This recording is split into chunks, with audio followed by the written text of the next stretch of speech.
Tuwing ika-4 ng linggo ng Enero, ginugunita ang Goiter Awareness Week upang bigyang pansin ang halaga ng maagang pagdetect o pagtuklas sa sakit na yan.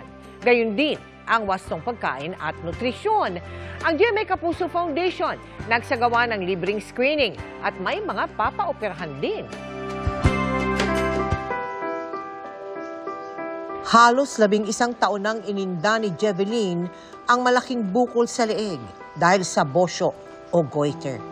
Single mother si Jeveline at kahit nahihirapan, doble kayod siya para masuportahan ang gamutan pati ang anak.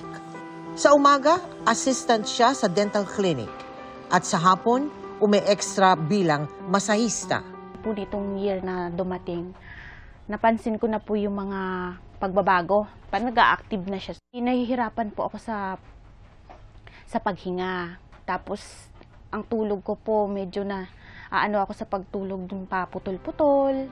Hindi raw siya makapagpa-opera dahil kulang ang kinikita niyang 480 pesos kada araw. Kabilang si Jeveline sa mga nagpakonsulta sa libreng screening ng Operation Bukol ng GMA Kapuso Foundation at Jose Memorial Medical Center bilang pakikiisa sa Goiter Awareness Week. Ang bosyo ay isang karamdaman sa ating thyroid gland. So pag meron tayong mataas na thyroid hormone, so nagkakaroon tayong tinatawag na hyperthyroidism. So yung kabaliktaran nito, yung hypothyroidism. 19 ang nakapasa sa screening at dumalo sa Goiter Awareness Lecture.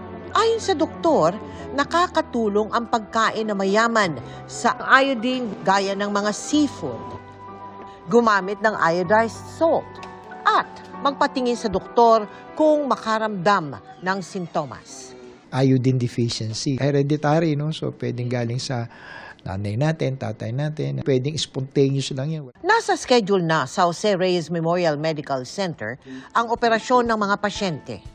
At sa mga nais tumulong sa aming mga projects, maaari po kayo magdeposito sa aming mga bank account o magpadala sa Cebuana Luwalier. Pwede ring online via GCash, Shopee, Lazada at Globe Rewards.